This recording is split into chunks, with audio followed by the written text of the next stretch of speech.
Ladies and gentlemen, now in today's video, I'm going to be sharing my thoughts on who I believe are the top 10 tech champions as of December 2020. And all 10 of these characters, man, are absolutely phenomenal. I think there's about 4 or 5 characters that didn't quite make the list that are still really useful, but tech as a class just has so much utility in so many different ways kind of packed into it. And I think all the top champions kind of bring very different stuff to the table and can be amazing depending on you know, what you need to counter and what kind of utility you're after. Now, starting at number 10, we've got Starlord, and Starlord is just one of the OG gods of Marvel Contest of Champions. For every hit on the combo meter with his awakened ability, you get more and more attack, and this scales up to 400 hits. Anything past 100 hits, this guy hits like a train, and if you're at that 400 territory, man, he's still got some of the best damage output in the game.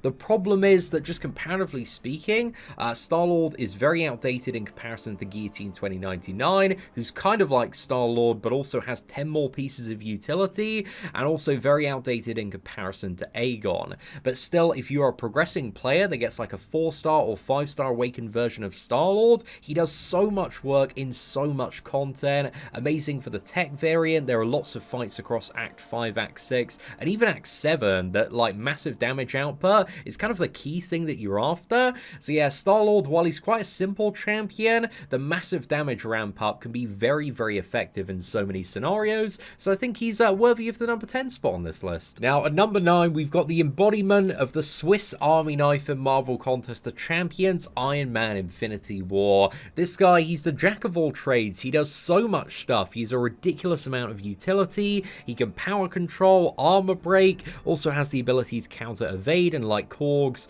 rock stack damage back as well. You've got like massive power gain when he's low health, and also with a stealth suit Spider-Man synergy, you actually have crazy damage output ramp up. He actually has some of the best damage output potential in the game, but it's like very hectic and stressful to manage, and you do need to be able to incinerate and both shock the opponent. But even if you can't get that damage output, man, it's still really good, even with like a couple of special 3s as well.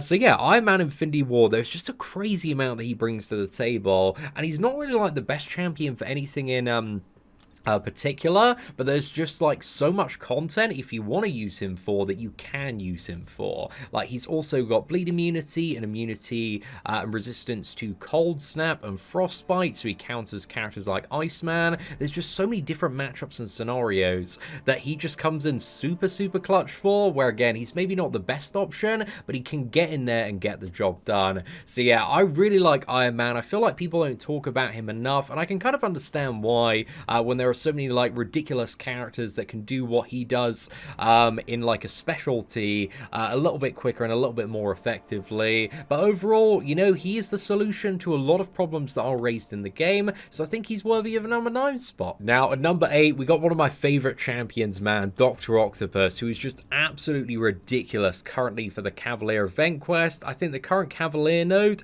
he's like arguably the best tech champion for, and any scenario where you need to either power control the opponent or heal block them and siphon the healing back, he's just absolutely phenomenal for. This guy is a really fun counter to opponents like Havoc as well, Mr. Sinister. Mr. Sinister's like a really fun matchup because not only can you block out his healing, but you also like siphon it back to Dr. Octopus as well, so it just gives Doc Ock like massive healing in that matchup. But yeah, he's just a really fun champion to play. There's also like a lot of damage output on his heavy attacks as well, and if there's like any sort of ridiculous power gain, he just locks the opponent out after like a certain amount of power gained as well, which just makes him the best option for so many annoying like high power gain variant paths. Like variant 3, he really shines. Certain paths of variant 2 as well, even the XL variant he's really good for, because the majority of his damage output does come from heavy attacks there. But yeah, I took my Dr. Octopus up to rank 5 about a year and a bit ago, and honestly, man, no regrets. Like, I've got so much great use out of this guy.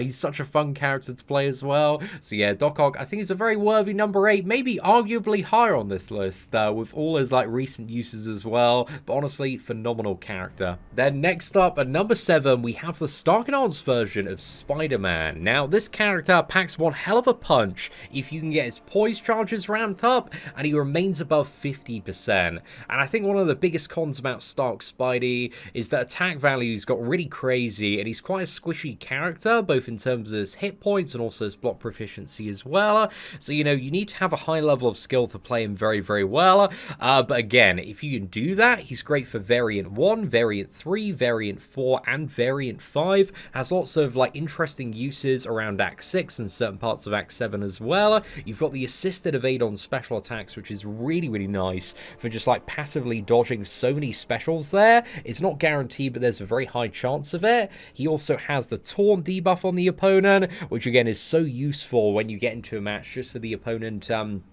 aggressively throwing specials, and can also be used to counter nodes like All or Nothing, giving them a greatly increased chance to use their taunt mechanics there. You've got the emergency power drain on the heavy attacks that has a 30-second cooldown, but again, that can save you in so many scenarios. Also on the special one, you've got guaranteed stun, which is so useful if you have like power reserve or anything that gives him additional power gain. You can literally like stun lock the opponent almost 100% of the time. So yeah, that's very powerful for like the Green Goblin boss in Act 7 there as well. And then you have Shock off the Special 2 and an Ensnare off the Special 3, which counters evade and also reduces ability accuracy.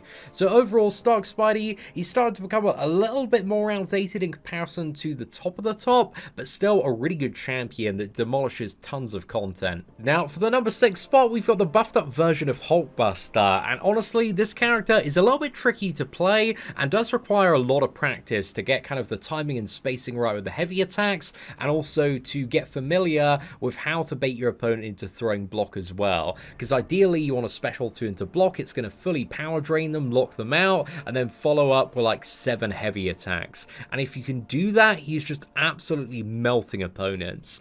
On top of that as well, he has armor up to counter Havoc, massive regeneration off the signature ability, because when he hits 15% health at Sig 200 on my 5-star, he regenerates about 15,000 health, and this is increased even further by the recovery mastery as well. So yeah, it just goes up to about, you know, 65-70% there. Very strong. Also has a lot of shock debuffs on the opponent as well. Has that massive power drain and massive power lock via the special 2, and also armor breaks on special attacks to get through certain opponents like Killmonger, Emma Frost as well.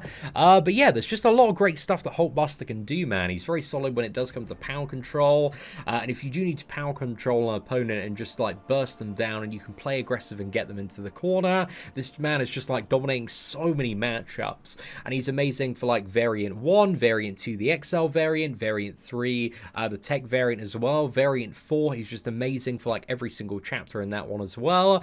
Doesn't really have any uses in Variant 5 or 6 recently, but there's a lot of stuff that he does in Act 6, Act 7, the monthly side event as well, really good for the Tech chapter. So yeah, overall, Hulkbuster went from one of the worst pulls to, at least in my opinion, one of the best pulls. This guy, even unawakened, is still very good, but the awakened ability, just have that regeneration to bounce back on when it does come to longer and tougher quests, is just like so nice for the character to have.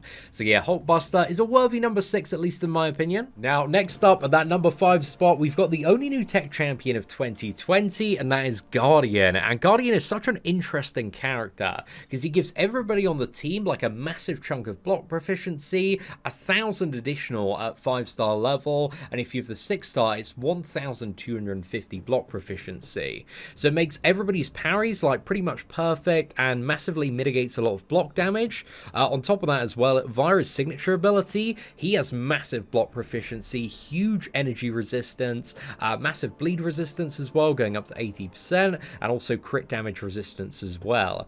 And one of the really cool things is he can't land critical hits naturally, so it makes him a really good counter to certain characters like Havoc, Mr. Sinister, and if his ability accuracy is reduced below 100%, he applies a passive shock debuff to the opponent, so that's really good for mutant matchups like Domino, for example, or any scenario where your ability accuracy gets fiddled around with. He also has an armor up buff to counter Havoc, and also, when you parry special attacks, you gain 100% perfect block chance, and also additional power as well. So it's kind of like Sunspot's parry on the specials, man, and this can be used to like massively fuel up his damage output for skilled Guardian players. But again, this is the Finesta playing him really, really well.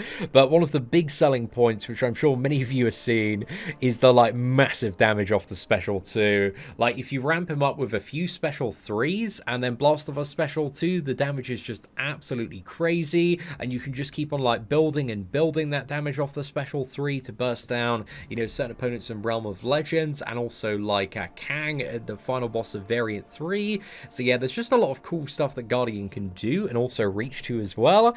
And he also has a taunt on the special 1 if you need to bait out certain special attacks and get around all or nothing nodes. You can also activate an armor up on demand via heavy attacks, and also worst case scenario, you do have an emergency power drain on the 4th light attack at the cost of 2 force field charges as well. So you can kind of shift in towards power control in certain matchups where you might need it. But yeah, overall he's just a really solid, well-made champion that's being used even in like high tier Alliance War, man. Like Guardian just has so many uses throughout all sorts of endgame content, can pretty much be used anywhere depending on, like, you know, what matchups you need him for. But overall, yeah, just a really impressive champion. Now, at number 4, this may be a slightly controversial opinion, but it's going to be Sentinel, because I feel like Sentinel is just amazing for, like, almost every single variant, apart from Variant 5. He's just one of the MVPs. Variant 1, he's amazing for the Tech chapter. Variant 2, he's an XL champion. Variant 3, he's supercharged in that one. Variant 4 works so well for so many of the bosses. Variant 6 as well, he's a villain champion, so really good for all sorts of fights and encounters there. Has loads of great uses across Act 6, Act 7, and it's just like very useful for the utility that he does bring to the table. He's such a strong robot because he's got access to, like, you know, bleed and poison immunity, you have a shock off the heavy attack, you've got armor breaks, you've got heal block, you've got like massive incinerate damage that can penetrate the block on the special 2 as well. And if you go for the special 3 and gain his passive armor, he's just so tanky, man. He's incredibly tanky, so difficult to kill. So yeah, just becomes like practically immortal then, and you can do another special 3 to consume that again, and gain a massive heal based off the amount of health that you've lost there. So it can be quite nice for sustainability, but also the more you ramp up this champion as well, like the less his special attacks cost, so you get quite a nice discount there. Again, can work very nicely with the mutant power booster. But Sentinel, I think, is a champion that's just an all-around MVP, but ideally he does need to be awakened to be a lot more enjoyable to play, because unawakened Sentinel can be a bit of a pain to ramp up. But yeah, Sentinel, he just does so much work for so much of the endgame content that I think he is worthy of that number 4 spot. Now we've arrived at the top 3, and this one is arguably top 1 if you're like a crazy skilled player, and that is Guillotine 2099. The potential that this character has as like a fully maxed out 4-star just to punch up and decimate content is huge in the hands of a skilled player. But again, she's quite a flimsy champion, so you need to be very good at the game in order to take the most advantage of her. But she's pretty much like Starlord if Starlord had like 10 bits of utility and even more max damage potential. She's really impressive. Being a robot, she has double immunity to bleed and poison. She also has a regeneration when you hit 15% health as well. Via the awakened ability, you also get a chance to get a combo shield based on the amount of sig levels you have. And yeah, this is really useful because, again, sometimes you are going to get hit, and sometimes that combo shield is going to be really nice. But you can also access additional combo shield via the heavy attacks as well. She can't land critical hits, so this is very good for all sorts of nodes and scenarios, like Havoc and Mr. Sinister, for example, where you ideally do not want to crit there. You also have an armor up that you can access as well to counter Havoc matchups. On top of that as well, moving down, like once you hit 100 combo, man, you just go crazy. The burst damage output from her sword is just insane, and the scales up to 600 hits. Some of the stuff that I've seen from Guillotine and experienced myself in Labyrinth is just absolutely mad.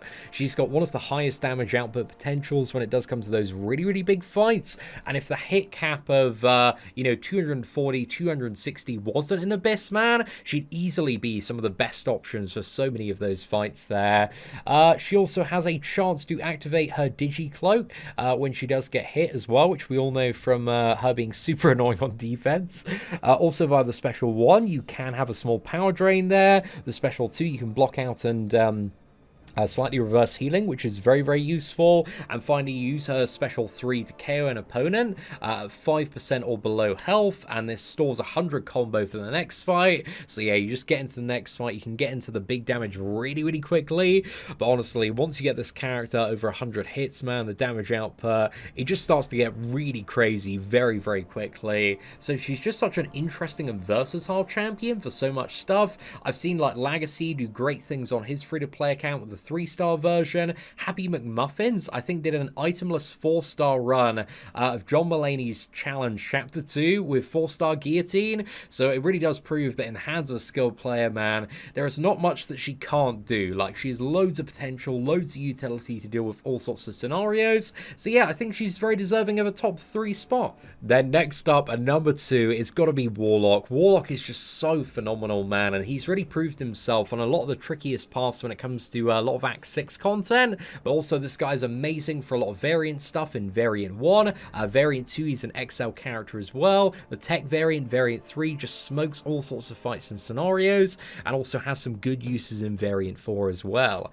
But he does have immunity to Bleed, Poison, Cold Snap. He's got armor up to counter Havoc. He also implies infections to the opponent, which reduces offensive ability accuracy, and also regularly power drains them as well, especially in Alliance War, where a lot of people run willpower, man. It's just so incredibly good. But his like passive infection to block out healing is just so valuable for all sorts of scenarios as well. You've got a massive bleed off his heavy attacks. You've got a nice little shock and power drain off his special 1 as well. The special 2 hits very hard and applies like 2 armor break debuffs onto the opponent.